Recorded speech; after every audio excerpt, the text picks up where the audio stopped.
যে কোনো মূল্যে তিস্তা মহাপরিকল্পনা বাস্তবায়ন করা হবে এ কথা বলেছেন স্থানীয় সরকার মন্ত্রী মির্জা ফখরুল ইসলাম আলমগীর। মহাপরিকল্পনা বাস্তবায়ন হলে তিস্তা অববাহিকার মানুষের ভাগ্যের পাশাপাশি জীবনযাত্রায় পরিবর্তন আসবে বলেও জানান তিনি। এ সময় মাদকের আগ্রাসনের বিরুদ্ধে সবাইকে ঐক্যবদ্ধভাবে প্রতিরোধ গড়ে তোলার আহ্বানও জানান স্থানীয় সরকার মন্ত্রী। উত্তরের জেলা লালমনিরহাটে মাদক, বাল্যবিবাহ, জুয়া ও যৌতুকের বিরুদ্ধে এমন আয়োজন আলোকিত লালমনিরহাটের জেলা শহরের এমটি হোসেন ইনস্টিটিউট মাঠে এই সামাজিক আন্দোলনের উদ্বোধন করেন স্থানীয় সরকার মন্ত্রী মির্জা ফখরুল ইসলাম আলমগীর। এ সময় লালমনিরহাটে মহল্লা ভিত্তিক ইউনিট গঠন করে সামাজিক অসঙ্গতির বিরুদ্ধে কাজ করার নির্দেশনা দেন দুর্যোগ ব্যবস্থাপনা ও ত্রাণ মন্ত্রী। আর এই উদ্যোগ সারা দেশে ছড়িয়ে দেওয়ার আহ্বান জানান সমাজ কল্যাণ মন্ত্রী।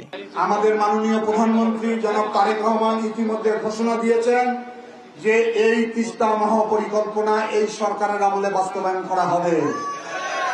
একটি আন্দোলন কতটা সফলতার জায়গায় নিয়ে গেছে। আশেপাশে যেহেতু লম্বা সীমান্ত আছে, কাজেই মাদককে কিভাবে দূরে ঠেলে দিয়ে এলাকার আবাল বৃদ্ধ বনিতা, বিশেষ করে যুবক এবং যুবারা, তাদেরকে আগামী প্রজন্মকে কিভাবে ভালো রাখা যাবে সেটার এই আলোচিত একটা কাজ।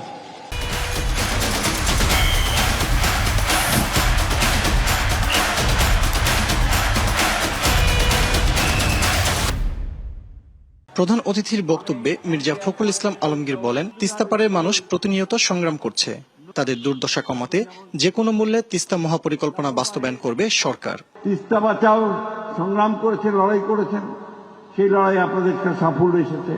আমাদের প্রধানমন্ত্রী তিনি পার্লামেন্টে বলেছেন যে আমরা তিস্তা মহাপরিকল্পনা সফল করব, যে মূল্যেই হোক, যে কোনো মূল্যেই হোক।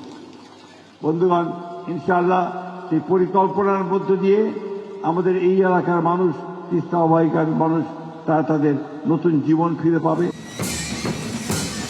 পরে মাদকসহ সামাজিক ব্যাধির বিরুদ্ধে দেশব্যাপী আন্দোলন গড়ে তোলার আহ্বানে একটি র্যালি বের করা হয়। র্যালিটি শহরের গুরুত্বপূর্ণ সড়ক প্রদক্ষিণ করে।